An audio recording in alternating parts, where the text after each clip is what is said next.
Good morning and welcome back once again.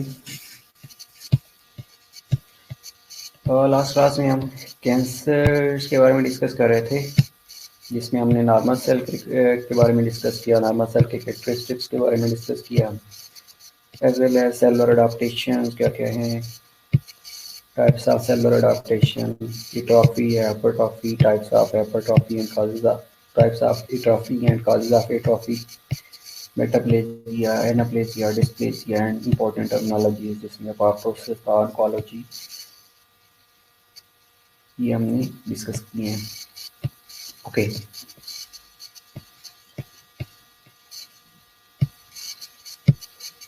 Cancer में हमने aetiology and risk factors of cancer already discuss कर लिया है. ये स्लाइड डिस्कस करने के बाद हम नॉर्मल टिश्यू रिन्यूअल के बारे में डिस्कस कर रहे थे, राइट.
ओके, वालेकुम अस्सलाम, Sofia, Rabia and Khansa, welcome back. Thank you बेटा. सो नॉर्मल सेल के बारे में हम डिस्कस कर रहे थे कि normal cell tissue renewal and repairs involve cell proliferation, differentiation and apoptosis, right. अब प्रोलिफरेशन क्या है? Proliferation that we have already discussed, the proliferation or cell division is an inherent adaptive mechanism for cell replacement when the old cells die or additional cells are needed. And cell proliferation is the process of increasing cell numbers by mitotic cell division. In normal tissue, cell proliferation is regulated so that the number of cells actively dividing is equivalent to number of dying or being shed. Okay, thank you बेटा सारा. अब proliferation में क्या होता है कि cell division हो रही होती है, लेकिन उस टाइम ज़्यादा होएगी जब हमें अगर रिक्वायर्ड अमाउंट में ज़्यादा सेल चाहिए. दूसरी कंडीशन ये है कि प्रोलिफरेशन के थ्रू एक इक्विलिब्रियम मेंटेन किया जा रहा होता है. कि जितने सेल ने डाई करना है, ये जितने सेल ने शेड आउट होना है, उतने ही न्यू सेल्स ने प्रोड्यूस होना होता है। जिस तरह हम अगर ह्यूमन बीइंग्स की बात करें तो गैमेट और सोमेटिक सेल्स के अंदर डिवीजन हो रही होती है ताकि इनके लेवल को मेंटेन किया जा सके। दूसरा होता है अपोप्टोसिस। अब apoptosis is a form of programme cell death that eliminates sensitive cells with damage DNA और अनवांटेड सेल्स। जिस तरह सारा पहले बता रही थी कि वो सेल्स जो डैमेज होना शुरू हो जाते हैं या जो अनवांटेड सेल्स होते हैं उनको गेट रेड करने के लिए प्रोसेस ऑफ अपोप्टोसिस इनिशिएटेड। तो ये अगेन एक प्रोग्राम सेल डेथ होती है जिसमें जब भी किसी सेल का डीएनए डैमेज होएगा या उनकी स्ट्रक्चर या फंक्शन के अंदर कोई चेंजेस आएंगी, स्पेशली स्ट्रक्चर्स के अंदर कोई भी चेंजेस आती हैं, तो अपोप्टोसिस के प्रोसेस से एलिमिनेट होना शुरू हो जाती हैं। Got it. दूसरा है सेल डिफरेंशिएशन। अब सेल डिफरेंशिएशन के अंदर तीन चीज़ें बहुत इंपॉर्टेंट हैं कि cell differentiation is a process whereby proliferating cells become progressively more specialised cell type. कि प्रोलिफरेटिंग सेल जिनकी प्रोलिफरेशन हो चुकी होती है, सेल डिवीजन हो चुकी होती है, उसके बाद उन्होंने स्पेशलाइज सेल टाइप बनना शुरू हो जाना होता है। Like for example cardiac cell दे सकती हैं आप, स्केलेटल मसल सेल ले सकती हैं। यू कैन से कि these cells are well differentiated. Okay, instead of that, the process results in a fully differentiated adult cells that has a specific set of structures, function and life expectancy characteristics। ये initially मैंने आपको पहले भी बता दिया है कि जब प्रोलिफरेशन हो जाती है तो उसके बाद डिफरेंशिएशन में स्पेशलाइज्ड सेल टाइप्स बनना शुरू हो जाती हैं and they have a specific set of structures, function and life expectancy characteristics. For example, RBC is a terminally differentiated cell that has a program to develop into a concave disc. For example, कि अगर RBCs की example ले लेते हैं तो उसकी जो structures है वो क्या है कि कनकेव की तरह है, और फंक्शनल क्या है कि उसका फंक्शन है act as a vehicle for oxygen transport. And life expectancy क्या है कि उसने 120 डेज अलाइव रहना है। तो यू कैन से कि प्रोलिफरेशन के बाद सेल के अंदर जैसे डिफरेंशिएशन आती है तो डिफरेंशिएशन के अंदर जो सेल है these are more specialised cell type and having a specific set of structures, functions and having a life expectancy characteristics. Got it? अब सेल की डिफरेंशिएशन, सेल की प्रोलिफरेशन और अपोप्टोसिस, ये डेफिनेशन भी यूएचएस में आ चुकी हैं लास्ट पेपर के अंदर। ठीक है, तो इसको आप सॉरी इनको इन डेफिनेशंस को आपने अंडरस्टैंड करना है और बेशक अपने वर्ड्स में भी लिख सकते हैं।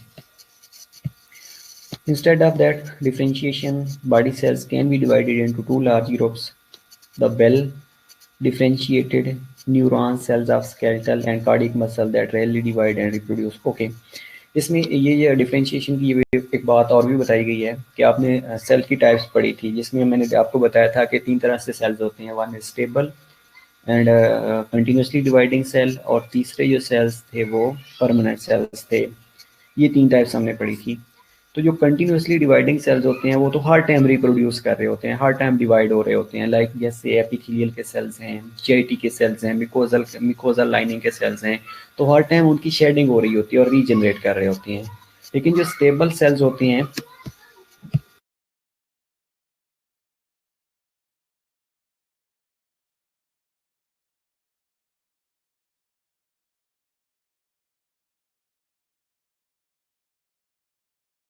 ओके दूसरा हम बात कर रहे थे ओके स्टेबल, लिबाइल या permanent cell. Well thank you Sara. Okay well Sana, thank you very much. ठीक है, दूसरे होते हैं स्टेबल सेल्स। स्टेबल सेल्स में ये होता है कि at the time of need वो डिवाइड करते हैं। जिस तरह हमने पार्शियल हेपेटेक्टोमी की बात की थी कि जब लीवर के अंदर स्पेसिफिक एरिया के अंदर फिब्रोसिस या नेक्रोसिस हो जाती है तो उस एरिया को सर्जिकली रिमूव कर दिया जाता है, ये सर्जिकली कट कर दिया जाता है, तो लीवर रीजनरेट कर जाता है। तो थर्ड सेल्स थे ये परमानेंट सेल्स जो कि वेल डिफरेंशिएटेड होते हैं। एक दफ़ा अगर वो डैमेज हो जाते हैं तो वो रीजनरेट नहीं करते, लेकिन उसके साथ सपोर्टिंग सेल्स होते हैं जो उसको हेल्प आउट कर रहे होते हैं। इस तरह हमने न्यूरॉन्स की बात की थी। ओके, इस स्लाइड्स के अंदर बेटा यही 3 चीजें मेंशन की गई हैं कि well differentiated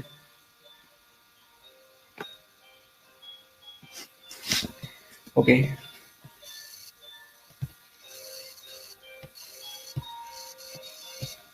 the well differentiated neurons kidney liver exactly बेटा खाना बिल्कुल ऐसे ही है, you are right. Second is the progenitor or parent cells that continue to divide and reproduce, such as blood cells, skin cells, and liver cells. And third category of cells are stem cells that remain quiescent until there is a need for cell replacement, and in which case they divide, producing other stem cells, and cells can be carry out the function of differentiated cell. तो ये 3 तरह के sales बताए गए हैं इसके अंदर, जिनके अंदर डिफ्रेंशिएशन हो रही होती है.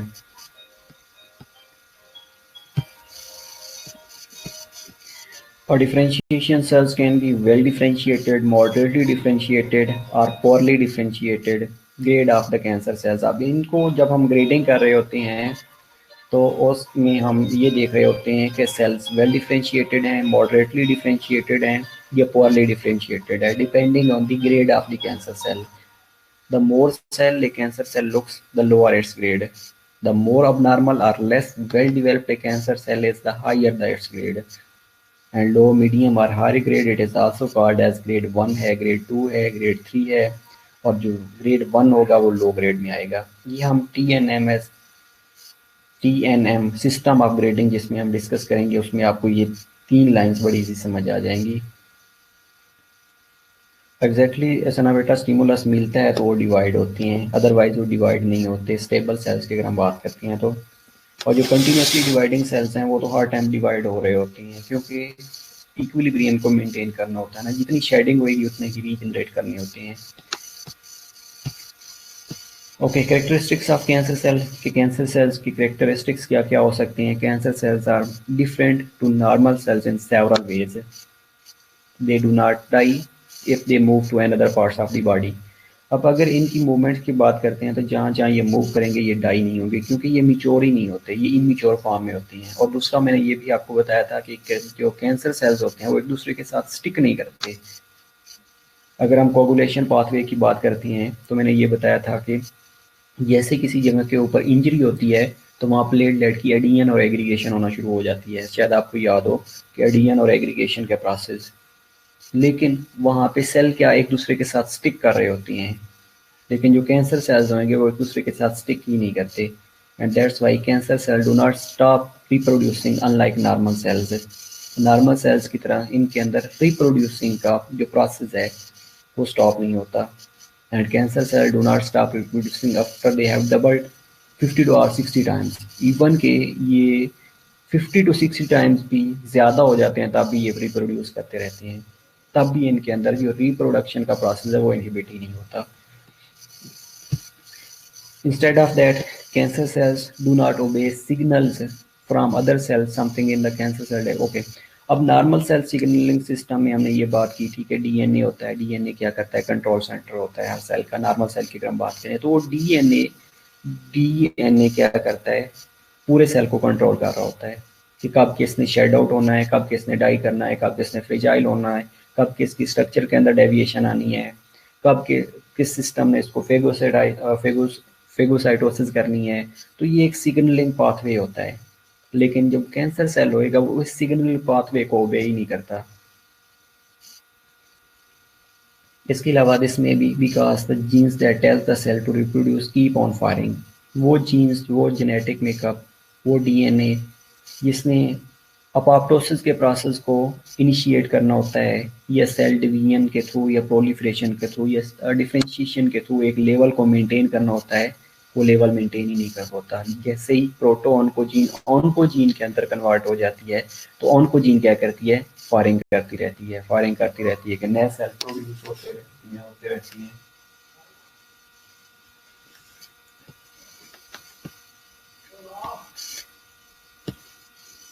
So the cancer cell keeps on doubling regardless of the damage the extra cell caused to part of the body where the cancer is growing, and cancer cells do not stick together. Cancer cells do not specialize but stay immature. इसलिए ये mature ही नहीं होते, specialise ही नहीं होते, एक दूसरे के साथ स्टिक ही नहीं करते। That's why they continue dividing.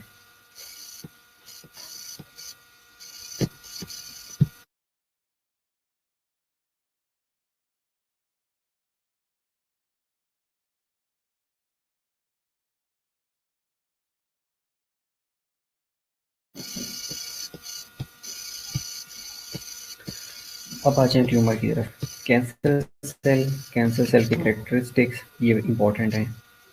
अब आ जाते हैं ट्यूमर की बात करते हैं। ट्यूमर बेसिकली क्या है?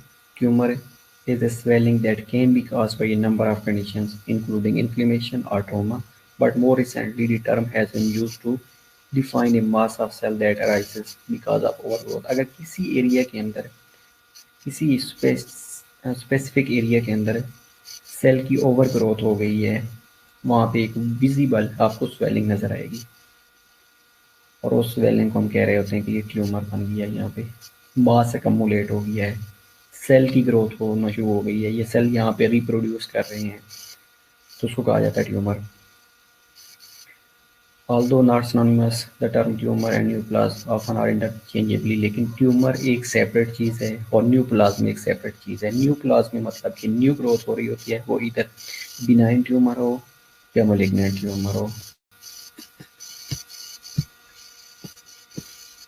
ट्यूमर ग्रोथ होती कैसे है? Once the cells have an adequate blood supply, the rate of tissue growth in normal and cancerous tissue depends on three factors.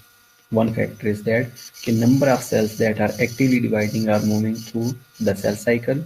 Second one, duration of cell cycle, and third one is number of cells that are being lost relative to the number of new cells being produced. One of the reason of cancerous tumors often seem to grow so rapidly relate to size of cell. Okay. ये तीन process होते हैं जो normal cell के अंदर normally take part कर रही होती हैं।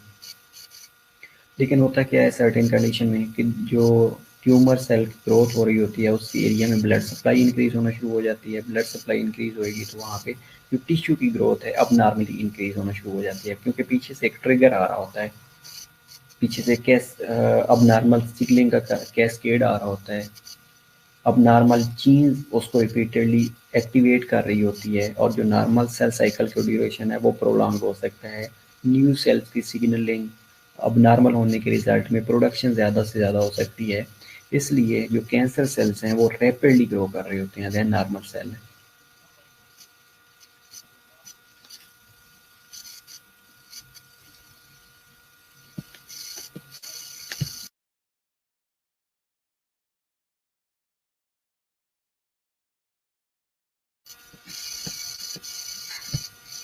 ओके, अब एक कार्सिनोजेनेसिस। कार्सिनोजेनेसिस का मतलब ये होता है कि कैंसर अगर हो गई है, ये कैंसर का एजेंट्स हैं, उसने नॉर्मल सेल के अंदर कैसे डेविएशन लेके आनी है। अब ये डेविएशन होती है इनको तीन स्टेजेस के अंदर कैटेगराइज किया गया है। पहली जो कंडीशन है, पहली जो स्टेज है उसको इनिशिएशन कहा जाता है, सेकंड को प्रमोशन कहा जाता है और थर्ड वन को प्रोग्रेशन कहा जाता है। ये तीन स्टेजेस हैं जिसके अंदर एक नॉर्मल सेल्स डेविएट होकर अब नॉर्मल सेल बन रहा होता है। ये आप ये कह सकते हैं कि जो नॉर्मल सेल्स है उसके अंदर कोई भी कैंसर काजिंग एजेंट आता है तो नॉर्मल सेल के अंदर डेविएशन लेके आ रहा होता है, नॉर्मल सेल्स के अंदर चेंजेस लेके आता है। और ये चेंजेस जो हैं इनको थ्री स्टेजेस के अंदर डिवाइड किया गया है। One is initiation, promotion and progression.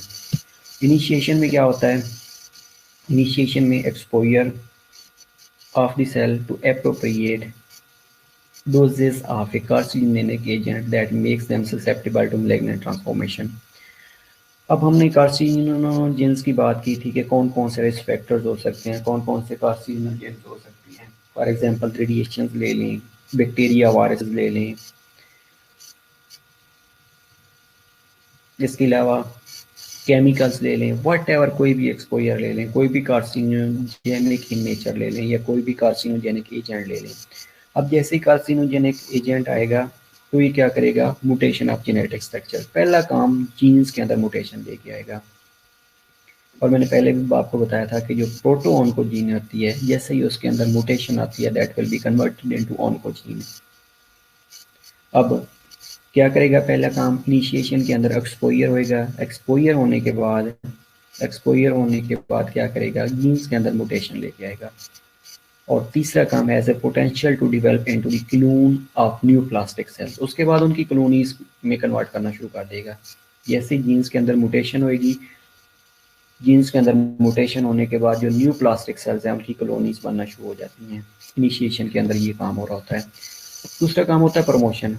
Promotion के अंदर क्या होता है कि अनरेगुलराइज्ड ग्रोथ होना स्टार्ट हो जाती है। अब नॉर्मली क्या था कि नॉर्मल सेल के अंदर रेगुलराइज ग्रोथ हो रही थी, जितने शेड हो रहे थे उतने ही रीजनरेट कर रहे थे, ये जितने शेडिंग हो रहे थे उतने रिप्रोड्यूस कर रहे थे। लेकिन इसके अंदर क्या होगा कि अनरेगुलेटेड ग्रोथ होना शुरू हो जाएगी। अब हुआ क्या था पीछे कि जीन्स के अंदर म्यूटेशन आ चुकी है। इनिशिएशन के अंदर जीन्स की स्ट्रक्चर्स के अंदर म्यूटेशन आ गई और वहाँ पे कॉलोनीज बनना शुरू हो गई हैं। जैसे कॉलोनीज बनेगी तो उसके रिजल्ट में क्या होगा कि अनरेगुलेटेड प्रमोशन के अंदर क्या होगा कि unregulated accelerated growth in early initiated cells by various chemicals and growth factors. और promotion is reversible if the promoter substances is removed. For example अगर कोई केमिकल्स था जो रिपीटेडली इरिटेशन काज कर रहा था, वायरस बैक्टीरियाज थे, रेडिएशन थी जो एक्सपोजर काज कर रही थी, अगर उस एक्सपोजर्स को हम इनहिबिट करवा देंगे तो promotion can be reversible and characterised by increase proliferation of altered cell. अब यहाँ पे क्या होगा कि अनकंट्रोल सेल डिवीजन होना शुरू हो जाएगी, प्रोलिफरेशन सेल डिवीजन होना शुरू हो जाएगी। और उसमें एक लेटेंट फेज आती है, जिस लेटेंट फेज के अंदर जो initial genetic alteration to clinical evidence of cancer. और लेटेंट फेज के अंदर क्या होता है कि प्रोमोशन के अंदर सेल इतने अब नॉर्मली डिवाइड हो चुकी होती हैं, इतने ज़्यादा बन चुकी होती हैं, इतनी ज़्यादा प्रोलिफरेशन हो चुकी होती है कि वहाँ पे क्लिनिकल साइन और सिम्टम ऑफ कैंसर अपेयर होना शुरू हो जाती हैं। तो उसको कहा जाता है लेटेंट पीरियड या लेटेंट फेज के नाम से लिखा जाता है बुक के अंदर। तो initial genetic alteration to clinical evidence of cancer is known as latent phase. कि जेनेटिक अल्टरेशन हुई तो उसने क्या किया, क्लिनिकल साइन और सिम्टम्स अपेयर होना शुरू हो गए। तो ये प्रमोशन सेकंड फेज के अंदर हो रहा होता है। इनिशिएशन में हमने कहा कि एक्सपोजर होता है, एक्सपोजर के बाद जीन्स के अंदर ये जीन की स्ट्रक्चर्स के अंदर म्यूटेशन आती है। और तीसरी का नाम में हमने कहा है कि वहाँ पे कॉलोनीज बनना शुरू हो जाती हैं। प्रमोशन के अंदर क्या होता है कि अनरेगुलराइज ग्रोथ होना शुरू हो जाती है। जैसे ही अनरेगुलराइज ग्रोथ होएगी तो अगर हम एक्सपोजर को इधर वो केमिकल्स हैं, इधर रेडिएशंस हैं, इधर एक्सरे है, वायरसेस हैं, बैक्टीरियाज हैं, वट एवर कोई भी एक्सपोजर है उसको हम रिमूव कर देंगे तो प्रमोशन रिवर्सिबल। और इसके अंदर प्रमोशन के अंदर लेटेंट फेज होती है। लेटेंट फेज के अंदर initial genetic alteration to clinical evidence of cancer. And third one is progression. Progression के अंदर क्या होता है, the process whereby tumour cells acquire malignant phenotypic changes that promote invasiveness, metastatic competencies and autonomous growth tendencies and increase karyotypic instability। अब progression के अंदर जो tumour cells होती हैं उसमें स्प्रेड होना होता है, उसकी फिनोटाइप चेंज हो चुकी होती है। जैसे ही फिनोटाइप चेंज होएगी तो उसकी इन्वेसिवनेस और मेटास्टेसिस प्रमोट हो जाती है। जैसे इन्वीजन होएगी, इन्वीजन होने के बाद उसमें स्प्रेड होना होता है, उसकी डेजर्टेशन हो रही होती है, एक जगह से दूसरी जगह ट्रांसफर कर रहा होता है, मूव कर रहा होता है। अब ये जो मूव करता है ये इधर in the form of blood कर सकता है, इधर in the form of lymph कर सकता है, इधर in the form of CSF कर सकता है। And characterised by increase growth rate of tumours as well as its invasiveness and metastasis. Invasiveness और मेटास्टेसिस हम नेक्स्ट स्लाइड्स के ऊपर देखते हैं कि इन्वेसिवनेस और मेटास्टेसिस की कैसे हो रही होती है। ये एक सिंपल कार्सिनोसिस है जिसमें ये दिखाया गया है कि इनिशिएशन में क्या होता है, प्रमोशन में के अंदर क्या होता है और प्रोग्रेशन में क्या हो रहा होता है। ये स्लाइड्स को एक मिनट के लिए आप देख लें।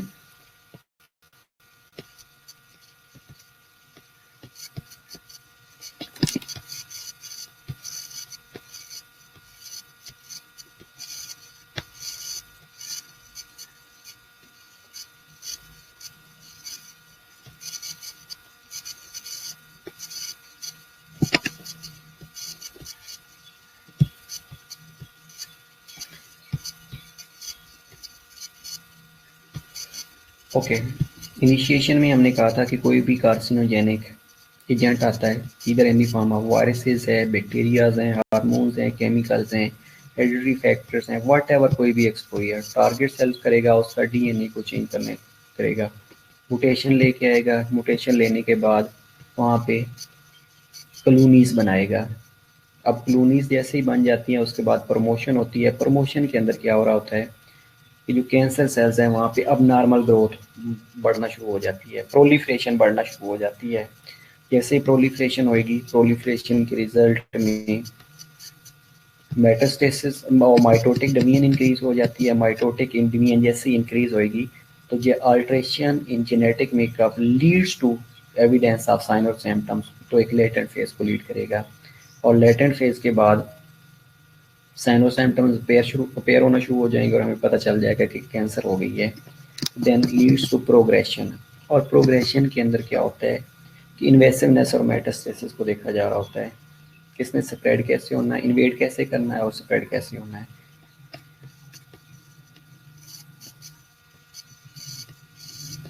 ओके, प्रोटो ऑन्कोजीन और ऑन्कोजीन के बारे में बात करते हैं कि proto oncogenes are a group of genes that causes normal cell to become cancerous when they are mutated। जब प्रोटो ऑन्कोजीन्स के अंदर म्यूटेशन आएगी तो उसको कहा जाता है oncogenes. Mutation in the proto oncogene is typically dominate in nature. Mutated version of proto-oncogene is called as oncogene. And often proto-oncogene encodes proteins that function to stimulate cell division, inhibit cell differentiation, and halt cell death. Okay. So all of these processes are important for normal human development and for the maintenance of tissue and organs. अगर proto-oncogenes हैं तो ultimately ये proteins को encode करेंगी that are important and play an important role in the cell division, inhibit cell differentiation, and a halt cell death. Oncogenes, however, typically exhibit increased production of these proteins. अब क्या करेगा, oncogenes क्या करती हैं, leading to increased cell division, cell division को increase करवाएंगी, cell differentiation को काम करवाएंगी, and inhibition of cell death, apoptosis के प्रोग्राम को या apoptosis को inhibit करवा देंगी, and take together these phenotypes define cancer cells। जैसे ही oncogenes प्रोड्यूस हो जाएंगी, oncogenes प्रोड्यूस होने के रिजल्ट में सेल डिवीजन इंक्रीज होना शुरू हो जाएगी, डिफ्रेंशिएशन कम होना शुरू हो जाएगी और अपोप्टोसिस का प्रोसेस इनहिबिट हो जाएगा। तो देन जो सेल है वो अपनी मर्जी से डिवाइड करते रहेंगे। जैसे डिवीजन होती रहेगी तो सेल की जो डेथ है वो नहीं होएगी, डेथ नहीं होएगी, ऊपर से अपोप्टोसिस नहीं हो रही, ऊपर से सेल डिवीजन बढ़ी हुई है, तो जो सेल का नंबर है वो इंक्रीज होता जाएगा और उसको कहा जाता है कि कैंसर हो गई है, right. Thus, the oncogenes are currently a major molecular target for anti-cancer drug design। Okay, अगर कोई एंटी कैंसर ड्रग ले रहे हैं तो उन्होंने क्या करना होता है, इन जीन्स को कंट्रोल करना होता है ताकि सेल डिवीजन के प्रोसेस को कंट्रोल किया जा सके, अपोप्टोसिस के प्रोसेस को मेंटेन किया जा सके, और जो सेल डिफ्रेंशिएशन है, आई मीन के स्पेसिफिक सेल डिफ्रेंशिएशन में हमने ये कहा था कि उसकी स्ट्रक्चर्स स्पेसिफिक सेल टाइप्स हो जाते हैं जिनके अंदर स्पेसिफिक स्ट्रक्चर होती है, स्पेसिफिक फंक्शन होता है और लाइफ एक्सपेक्टेंसी होती है। लेकिन अगर डिफ्रेंशिएशन डिक्रीज होएगी तो उनका फंक्शन भी अल्टर हो जाएगा, उनकी स्ट्रक्चर भी अल्टर हो जाएगी, उनकी लाइफ एक्सपेक्टेंसी का भी कुछ पता नहीं होगा। तो इसलिए वो ड्रग्स जो कि एंटी कैंसर ड्रग्स होती हैं उनको डिज़ाइन इस तरह किया जा रहा होता है कि वो ऑन्कोजीन्स के ऊपर एक्ट करें और इन प्रोसेस को नॉर्मलाइज करवाएं, लाइक सेल डिवीजन का है, डिफ्रेंशिएशन का है या अपोप्टोसिस का है। वेल, स्प्रेड ऑफ कैंसर दो तरह से स्प्रेड होता है, by the ability to allow the spread और transfer of cancer cells from one organ of the body to another by metastasis और इन्वीजन। Invasion क्या है? Invasion, which refers to the growth of primary tumor into the surrounding host tissue, occurs in several ways. Mechanical pressure exerted by rapid proliferating nucleus may force finger-like projections of the tumor cell into the surrounding tissue and interstitial spaces. अब इन्वीजननेस क्या है या इन्वीजन्स क्या हैं? Basically अगर किसी area के अंदर कोई ट्यूमर ग्रो कर रहा है तो उसने ना साथ वाले टिश्यू को सप्रेस करने करना होता है। मैकेनिकल प्रेशर जो प्रोलिफरेटिंग न्यूक्लियस में होता है उन्होंने साथ वाले सेल के ऊपर प्रोड्यूस करना ही करना होता है।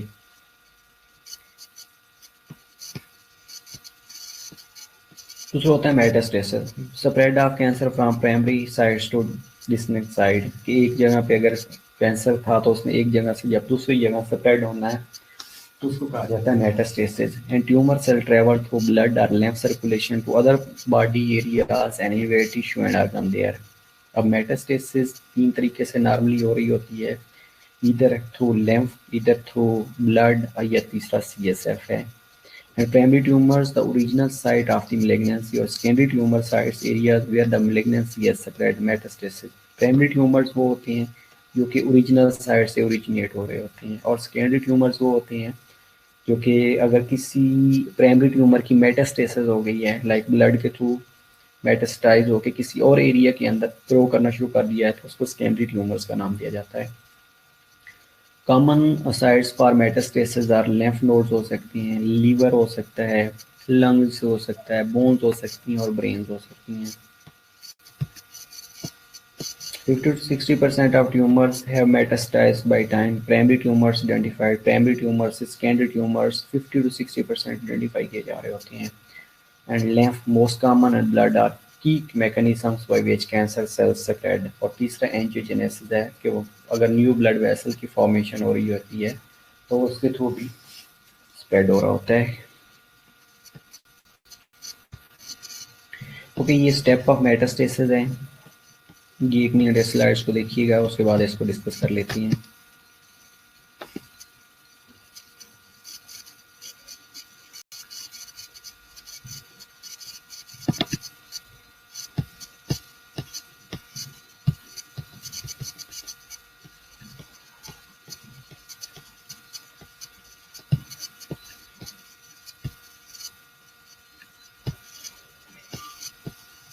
ओके, ऊपर नॉर्मल कोबाइडल एपिथेलियल सेल दिखाए गए हैं, नीचे ब्लड वेसल है।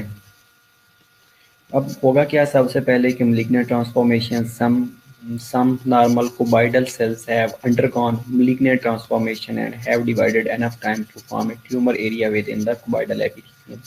cuboidal epithelium के अंदर कुछ malignant ट्रांसफॉर्मेशन हो गई है पहली स्लाइड्स के अंदर। दूसरे के अंदर क्या होगा, ट्यूमर वेस्कुलराइजेशन होना शुरू हो जाएगी। Cancer cells secrete tumour, cancer cells secrete tumor angiogenesis factors TF and stimulate the blood vessels to bud and form new channels that grow into the tumor, जिसको हमने कहा था angiogenesis होना स्टार्ट हो जाती है। तो यहाँ पे angiogenesis होगी, न्यू ब्लड वेसल बनना शुरू हो जाएंगी और न्यू ब्लड वेसल्स उनको ब्लड सप्लाई करना शुरू कर देती हैं। तीसरे के अंदर ब्लड वेसल की पेनिट्रेशन होती है। जो कैंसर सेल्स होते हैं broken off from the tumour cell enzymes on the surface of ये मेक अ होल। ओके, उसके बाद होल बनना शुरू हो जाते हैं, ब्लड वेसल पेनिट्रेशन होना शुरू हो जाती है और एंड पे इन्वेसिवनेस होना शुरू हो जाती है, रेस्ट और इन्वेसिवनेस है। Cancer cell climb up in the blood vessel walls and invade new tissue area. If the new tissue area have the right condition to support the continued growth of the cancer cell, new tumors, metastatic tumor will appear the form of site। पहला जो था हमने कहा है कि malignant transformation होगी, दूसरे के अंदर ट्यूमर के अंदर वेस्कुलराइजेशन होती है, तीसरे के अंदर ब्लड वेसल पेनिट्रेशन होती है और एट द एंड इन्वेजन होना शुरू हो जाती है। क्लासिफिकेशन ऑफ कैंसर्स मेनली 4 तरह से क्लासीफाई किया जाता है। लाइफोमास होते हैं, ल्यूकीमियाज होती हैं, सार्कोमास होते हैं और कार्सिनोमास होते हैं। ये मेजर इसकी 4 टाइप्स हैं। अब ये 4 टाइप्स हैं, डिवाइड कैसे की जाती हैं वे, इनको लेम्फोमास, लिम्फेटिक टिश्यू का अगर कोई कैंसर है या इन्फेक्शन फाइटिंग ऑर्गन का कोई इन्फेक्शन है तो उसको कहा जाता है लेम्फोमास। अगर ब्लड फॉर्मिंग ऑर्गन्स का कोई कैंसर है लाइक स्प्लीन का है या बोन मैरो का है तो उसको ल्यूकीमियाज कहा जाता है। तीसरा होता है सार्कोमाज। सार्कोमा अगर कनेक्टिव टिश्यू का कैंसर है लाइक बोन्स का तो उसको सार्कोमाज कहा जाता है। और कार्सिनोमाज एपिथेलियल टिश्यू का अगर कैंसर है या एपिथेलियल टिश्यू से अकर हो रहा है तो उसको कार्सिनोमाज कहा जाता है। तो इसकी मेजर क्लासिफिकेशन जो है या मेन क्लासिफिकेशन ऑफ कैंसर है वो 4 तरह से है। लाइफोमाज है, ल्यूकीमियाज हैं, सार्कोमाज हैं और कार्सिनोमाज हैं। So classification of tumor, neoplasm is an abnormal growth of tissue and where it also forms a mass is commonly referred to as tumor. Types of tumor, two types होती हैं, benign और malignant होती हैं और इनकी ये differentiation है। ये ब्रूनर और सुधार से ली गई है एमएसएन की बुक से। इसको एक मिनट देखें, उसके बाद इसको डिस्कस कर लेते हैं।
ओके, आप लोगों ने देखा है, कुछ समझ आई है इसमें?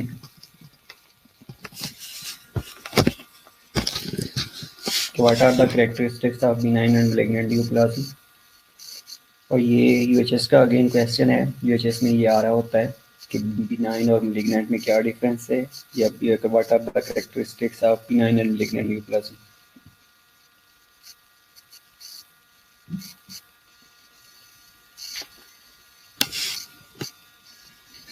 ओके, इसको डिस्कस कर लेते हैं। पहली चीज़ तो है कि कैरेक्टरिस्टिक्स क्या है, सेल कैरेक्टरिस्टिक्स। तो अगर बिनाइन की बात करें तो benigns are well differentiated that resembles a normal cell of the tissue from which the tumor cell originated। और जो malignants होती हैं अनडिफरेंशिएटेड रखते हैं, ये यू कैन सी के वेल डिफरेंशिएटेड नहीं होते। मोड ऑफ ग्रोथ की अगर हम बात करते हैं तो जो बिनाइंस होती हैं, tumours grow by expansion. Benign जिस एरिया के सब में पड़ा होगा वो साथ वाले एरिया को सप्रेस कर रहा होगा, लेकिन जो मलिग्नेंट होती हैं वो स्प्रेड नहीं करते, बल्कि उनके अंदर मेटास्टेसिस हो रही होती है। Rate of growth benign slowly grow कर रहे होते हैं, लेकिन जो मिलिग्नेंट होते हैं रैपिडली ग्रो कर रहे होते हैं। मेटास्टेसिस बिनाइन की बिल्कुल नहीं हो रही होती, लेकिन जो मिलिग्नेंट होती है उनकी मेटास्टेसिस हो रही होती है। इसके अलावा जनरल इफेक्ट्स में लोकलाइज्ड होते हैं बिनाइन, लेकिन जो मिलिग्नेंट होते हैं वो लोकलाइज नहीं होते, बल्कि सर्टेन ऑर्गन्स को जाके डैमेज कर रहे होते हैं, जिसकी वजह से एनीमियाज, वीकनेस और वेट लॉसेस हो रहे होते हैं। अगर हम टिश्यू डिस्ट्रक्शन की बात करें तो नॉर्मली जो बिनाइंस होते हैं ये टिश्यू डिस्ट्रक्शन नहीं करते अनलेस अनटिल कि ये बहुत ज़्यादा स्प्रेड हो चुका है, और जो मिलिग्नेंट होते हैं ये मोस्टली टिश्यू को डिस्ट्रक्शन कर रहे होते हैं। इसके अलावा ability to cause death, benign death cause नहीं करते, लेकिन जो मिलिग्नेंट होते हैं ये अल्टीमेटली डेथ कॉज कर रहे होते हैं। बिनाइन लोकलाइज होते हैं, इनको सर्जिकली रिमूव किया जा रहा होता है, लेकिन जो मिलिग्नेंट होते हैं इनको सर्जिकली कीमोथेरेपी के थ्रू, रेडिएशन के थ्रू मैनेज किया जा रहा होता है। Right. Prevention, cancer prevention and detection, primary और सेकेंडरी प्रिवेंशन होती है। प्राइमरी और सेकेंडरी प्रिवेंशन के थ्रू आप इसको डिटेक्ट और प्रिवेंट कर सकते हैं। अब कैंसर प्रिवेंशन एंड डिटेक्शन कैसे करनी है आप लोगों ने? रिड्यूस्ड और अवॉइड एक्सपोजर टू नोन और सस्पेक्टेड कार्सिनोजेंस, बैलेंस डाइट लेनी है, रेगुलरली एक्सरसाइज करनी है, एडिक्वेट रेस्ट करना है, health examination on regular basis, eliminate reduced or change perception of stressors and enhance ability to cope। इसके अलावा consistent period of relaxation and lizards को enjoy करना है। 7 वार्निंग साइंस ऑफ कैंसर को पता होना चाहिए, सेल्फ एग्जामिनेशन करनी है। अगर सस्पेक्टेड है, आपको लगता है कि कैंसर है, तो आपने मेडिकल चेकअप के लिए जाना है या मेडिकल केयर सीख करनी है। ये वार्निंग साइंस हैं, जो 7 वार्निंग साइंस की हम बात कर रहे थे। तो ये अमेरिकन कैंसर सोसाइटी ने 7 वार्निंग साइंस दिए हैं, that is an mnemonic cautions. इसको देख लीजिएगा। और बाकी स्टेजिंग और ग्रेडिंग है, ये हम नेक्स्ट क्लास में कर लेंगे कि स्टेजिंग क्या है, ग्रेडिंग क्या है, कैसे की जाती है।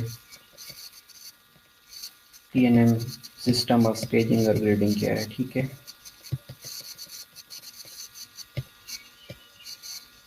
तो ये ग्रेडिंग और स्टेजिंग का सिस्टम भी इम्पोर्टेंट है। राइट। तो वार्निंग साइंस तक अगर आपके पास कोई क्वेश्चन है, कोई क्वेरी है, तो you can ask. Differentiation, apoptosis और प्रोलिफरेशन, ये 3 इंपॉर्टेंट टर्मिनोलॉजीज हैं, ठीक है। ये आपकी फिंगर टिप पे होनी चाहिए।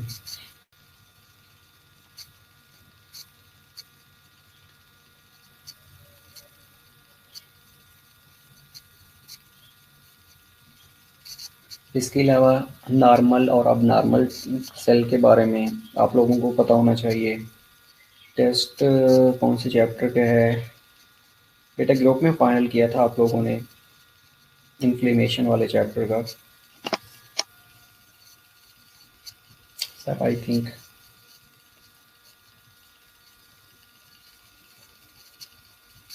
ओके, इंस्टेड ऑफ दैट अगर कोई भी क्वायरी हो तो आप मेरे से ग्रुप में भी आप पूछ सकती हैं, इट्स अप टू यू। और टेस्ट आपका थर्सडे वाले दिन होगा इंशाल्लाह, एक्यूट इन्फ्लेमेशन वाले चैप्टर का, ठीक है। तो पढ़ लीजिएगा उसको अच्छी तरह।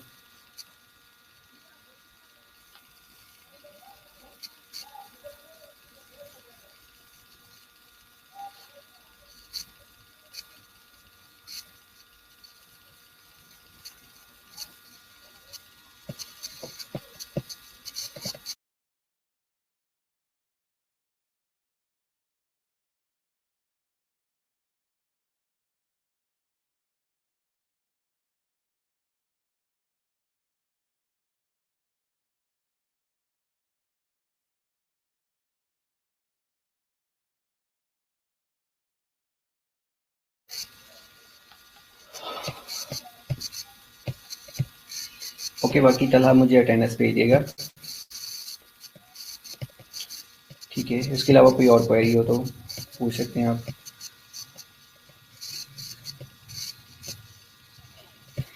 छुट्टी डेफिनेटली बेटा, फ्राइडे है।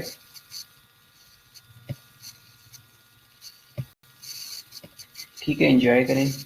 Have a best Friday and long weekend. See you inshallah on Thursday at 12 p.m.